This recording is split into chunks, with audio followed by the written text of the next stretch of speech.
Today I want to show you how I made a custom donut board for a realtor friend of mine based off a picture from an Instagram post that he made while he was traveling. All right, so I'm going to show you how to turn a 2x4, 1x6s, and a few dowels into a donut board. Thanks for following along.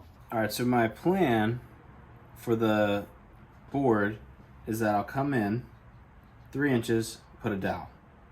Then I'll do 6 inches, put a dowel. Another 6 inches, put a dowel. And then 3 inches after that, I'll end the board.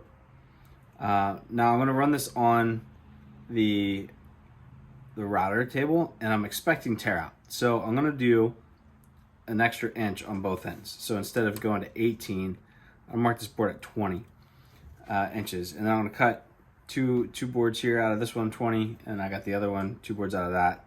So we're going to go 4 high of 3 pegs wide. That way we can get 24 donuts, 2 dozen on a board.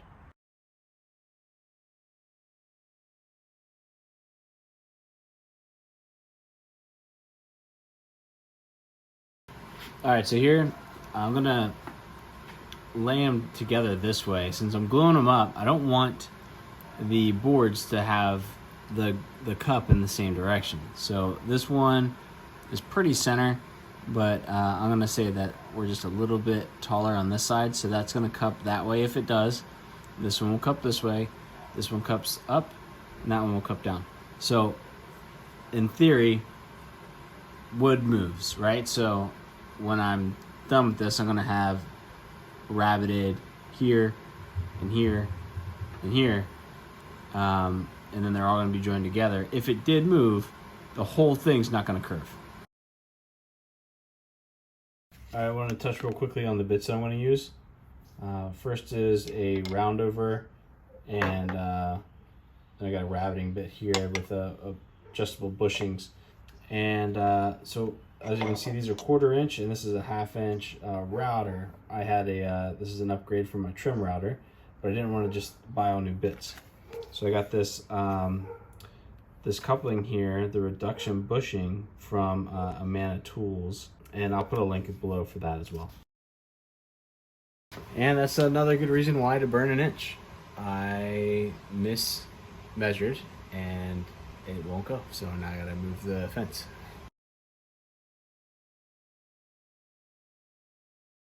So I was cutting with the router bit, and what that does is it helps with the tear out on edge grain for sure.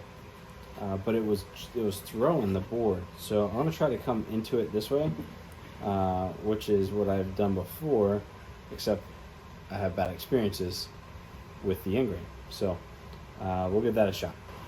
All right, so 2 things there. One, first of all, the dust collection system works a lot better when you turn it on. I made quite the mess the first go around, and I noticed it really bad on the second. So I did have good control of the board coming in, but what happened was I hit that knot and it got stuck. And then after that, it started chipping, but the chip out isn't that bad. This is gonna get rounded over, and I don't think that's really gonna be noticeable. So I'll do the rest in this form. It's a lot safer than the board trying to shoot out of my hands. Hey, I know it's pretty early in this video, but if you're finding any of this interesting, please like and subscribe so that you can keep getting notified, and this will tell YouTube that this is a good content and helpful for other people to find it. Thank you.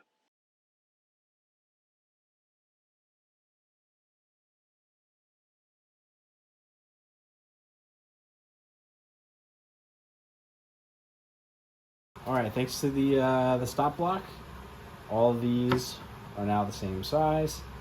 I'm just gonna throw some 150 grit in the random orbital and knock down some of these burrs, smooth over this edge here, maybe exaggerate this a bit, get it more uneven, and take the edges down a notch, I think.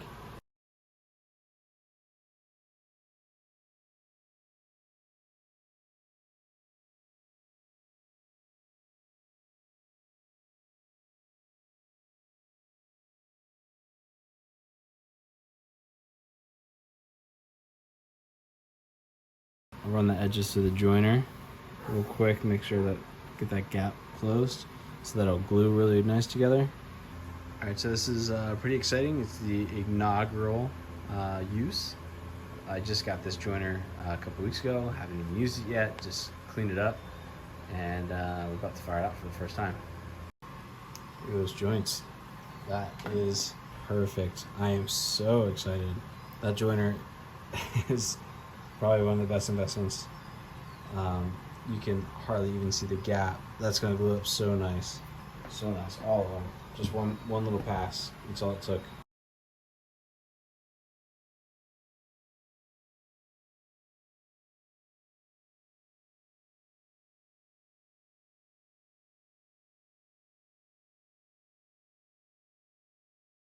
One day I'm gonna get a dolly that has locking casters for my jointer, but until then it's on a piano dolly and I have to use clamps. You use what you got, I guess. This was probably the most satisfying part of the entire build, when I got to mill down this piece of 2x4 redwood that was in my the rafters in my garage. It had a really gray patina to it, which is pretty natural for redwood. But as soon as I took it down a 32nd, maybe 16th of an inch, it started coming out with this beautiful pinkish purple, and I'm in love.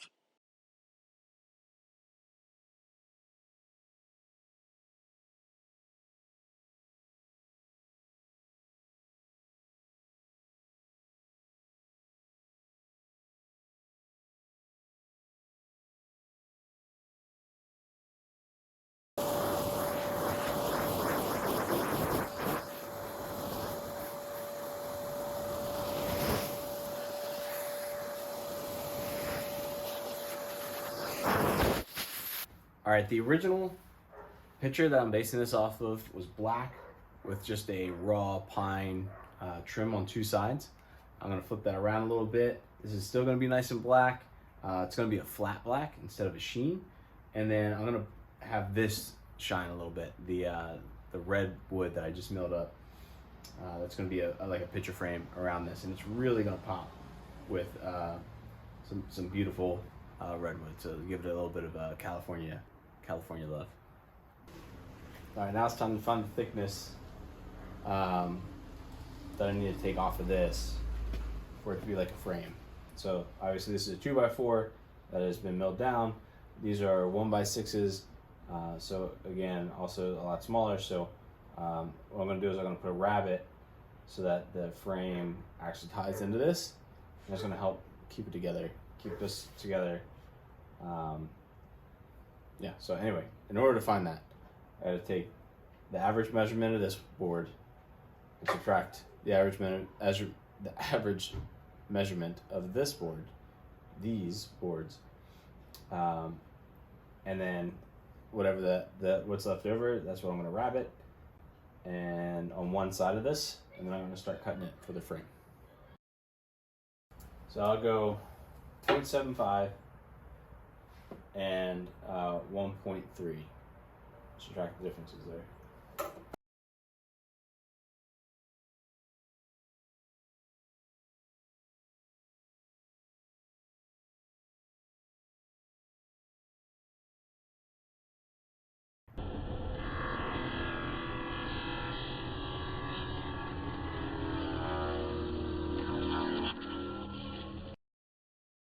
And here is another attempt at me trying to have dust control with my planer. As you can see, it's not really working too well. It captures a little bit of it, but it wasn't really worth the effort. All right, I want to take a second to show you how I have my setup here. I have some 8-foot boards that need to get cut into 45-degree angles. I'm working with a pretty outdated Craftsman table saw, which is killing it right now. It's doing great. However, I have limitations such as the space in the garage, and I got the Rockler crosscut miter sled set up at a 45-degree angle.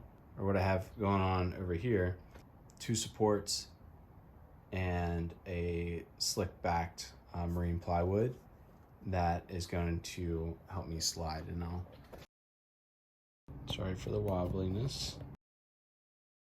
All right, so This is pretty tricky. It took me quite a while to get it set up so that when that the board is just barely riding on the surface here.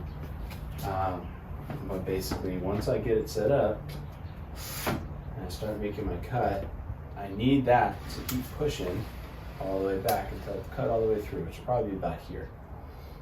And then I can come back and move.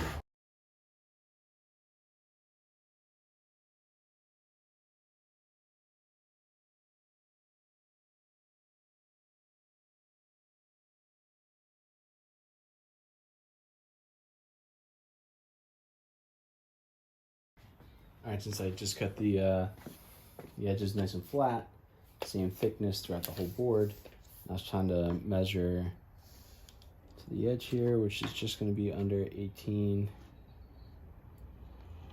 Yeah, we're looking at 17 and 7/8, 17, 15, 16, just about there. Now the tricky part is when you go to only having one angle on the miter saw, you gotta flip it over. But then on top of that, I have this recessed, I have the recessed edge here, and I'm gonna have to cut here for a mark that should be here, and it's gonna be upside down. So I'll show you how I do that. I'm gonna switch over to my flat ruler here just to get a more precise measurement.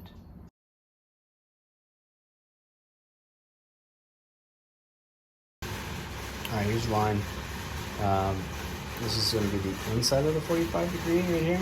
So I'm gonna cut it wide, make it a little long, and then I'll cut it, and I'll flip it over, and I'll sneak up on the line after that.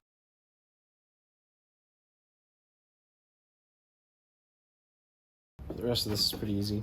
We line it up down here, and then I'm going to give it a little bit because I have to cut off that edge. Just need to strike a mark there. Line up to the other side. Strike a mark over here. There's the next two cuts. Again, I'll start out wide and I'll sneak up, and then when I come to do the other side, I'll keep comparing the measurement between this and the bottom of the donut board itself.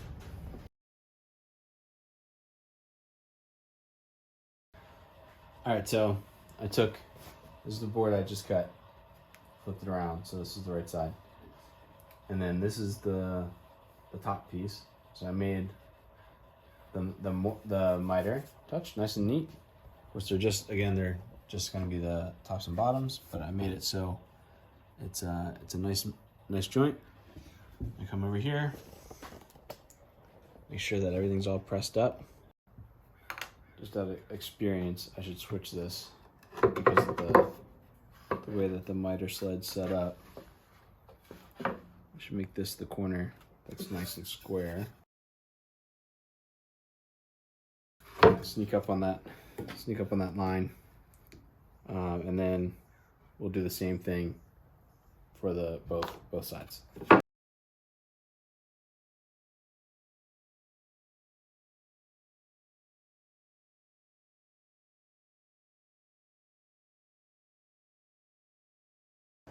All right, new day. Undo the clamps. So now that's removed. I'll take it over to the table saw with my corner splice cutter. I don't know, I gotta look that up. All right, so I made this little jig. It's pretty cheap, but it's just a spot where you can take your joint, put it in here, and then you slide it through the table saw, and it cuts a notch in it. And the reason I do that is to add some additional strength to this joint at the top here, just to prevent it from tweaking or twisting, especially during movement and stuff like this. This is going to be a project that gets moved around from house to house, and I want to try to get it as reliable and long-lasting as I can.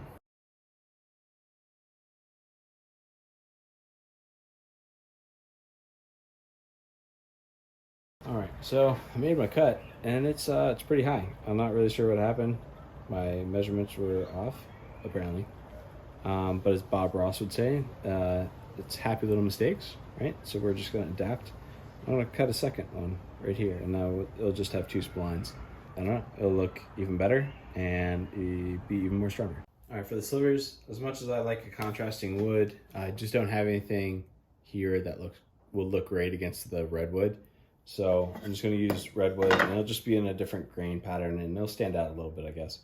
But I'm going to take this piece of scrap, and I'm just going to run a couple of cuts through it, and then I'll sand it down to the thickness that I need, because it's obviously got to be the thickness of the saw blade. So I'll make it a little thick, slide it in, glue it, hand saw it off.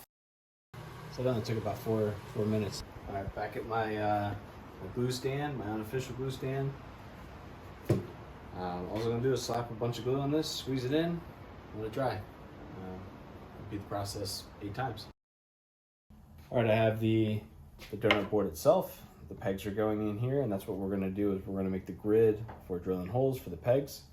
Each 1x6 is 5.5 inches wide, and then they are just a fraction under 18 inches, so I'm just going to use 18 inches. You'll never notice the difference, so that it's one way or the other.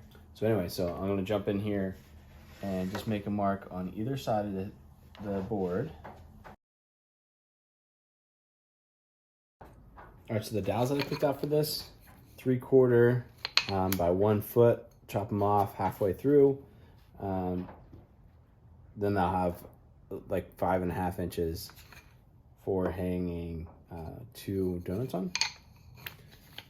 So anyway, these are 3/4. I have a 3/4 bit. However, once it's on there, it's hard to see whether you're on the mark or not. So just got this the spade bit that has a very nice sharp point that I know for sure I am on the mark. And then with that will find me a nice solid point to start this bit on. A nice sacrificial board so that 1, I don't blow out the bottom, and 2, it gets it off and it protects my butcher block table.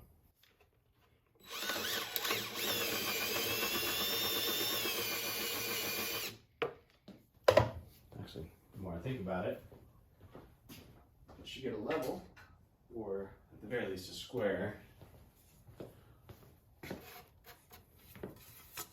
Try to maintain the best position possible for this.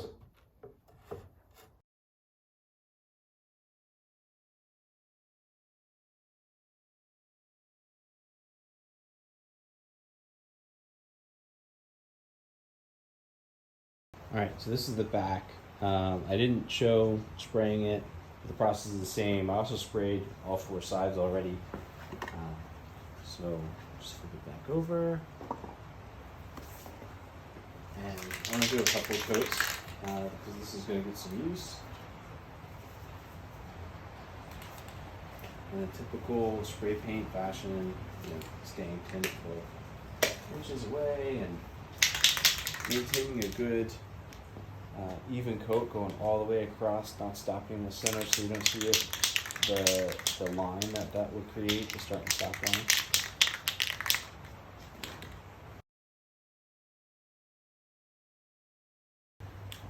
All right, so I know that it's hard to see in the camera angle, but I can tell that I'm gonna have to do a second coat. It's already seeping in the wood and I'm seeing a little white coming out.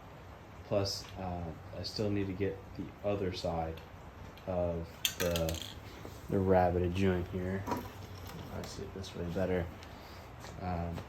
So the next time, I'm gonna wait for this to dry and then I'm gonna spray this way. And I'll just keep doing each side. Probably do 4 more coats. And that way, the interior here, this lip will get covered. And I know that with taking the pegs in and out will wear on the paint itself, but for the initial inspection and giving the client what the product, I want it to be as flawless as possible. So depending on how close you were looking at the very beginning of this video, you would notice that I've changed dowels. First, I only picked up a 4-foot dowel. I needed actually 6 feet. Also, this one was just super thin. And when I went back to get a second one, I saw just how big these were. I also went to a different Home Depot, which I'm not a fan of buying stuff from, but I was in a pinch, and yeah, I found this 3/4 nice dark white dowels there, and they're already in 1-foot sections, and then I can just cut it in half, and less work overall. It was more expensive, as each one of these was like a dollar, but man, I'm pretty happy with it. So I just tore off the stickers. Now I'm gonna give it a light sanding, and then cut them in half. And after that, I will just keep moving on. The paint turned out phenomenal, and I can bring you over there and show you that. So the paint is amazing. I love it. I'm gonna spray it with a lacquer, which is actually gonna give it a shine to it, which I know there's a slight shine. I hope it's not overpowering. I love the look of this, but there's gonna be food touching it, and it needs to be a surface that can be wiped with a damp cloth. So I'll spray that with lacquer. Also today, I'm going to cut off the extra wood here, sand this entire thing down, and then spray this with a lacquer as well. And that will richen the color there. All right, after quick sanding, just mark 6 inches.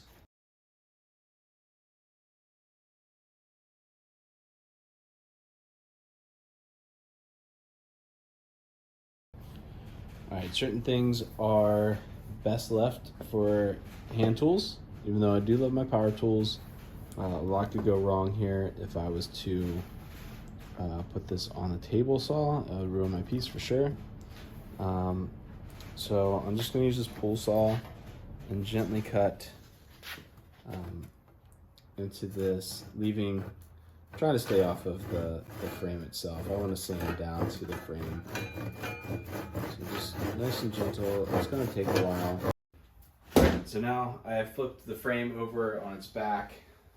Take care of all the dried glue up here. Make sure that this whole thing's flat. Now flip it over. The same thing on the front. Take down the edges, and then do the corners. This is just 150, super fast. Again, nobody's really going to be handling this, so I'm not going to go into too deep of a grit. But I just want everything nice and smooth. I want it to look good. All right, again, using some shellac because when it's dry, it's non-toxic, and this will provide a coating that can be wiped off. All right, probably not best practice to glue paint to wood. My only saving grace in this matter is that it's a very tight fit. So we're gonna do one more test fit here. And it's probably gonna give me some trouble because the wood is swollen, since I painted it. Awesome.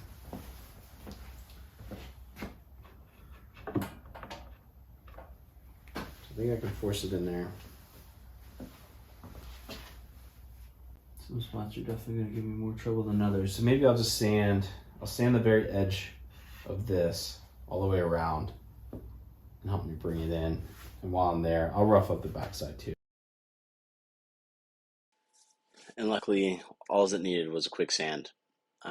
So here I'm using Type Bond 3, taking my time to get a good coating of glue, but not too much because I don't want it to squirt out everywhere. The good thing with this Type Bond 3 is that it is water cleanup and it has a longer set time. So this allowed me to do exactly what I needed. After a couple of taps on the board, with a mallet. It fit great, and you can see that it cleaned up really well. So happy with that. Once everything was back together, it was time to shoot it with some light coats of shellac.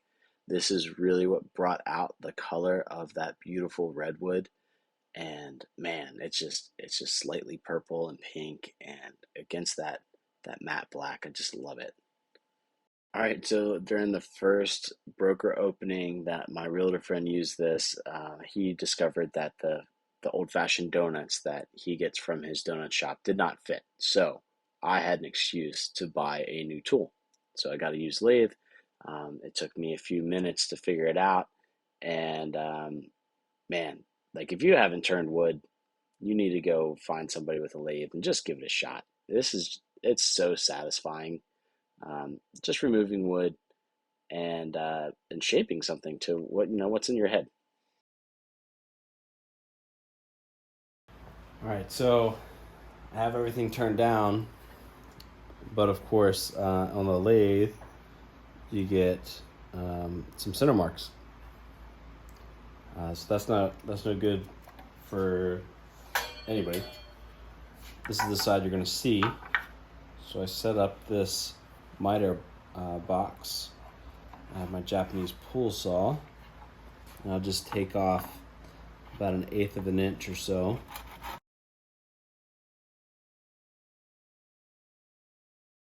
It's gone. Give it a sanding, and then I'll seal the ends. If anybody's watching that has dealt with fiber optics, you'll notice that I'm doing some figure eights here. And yeah, boom, there it is, final product. I hope you liked it. Thank you.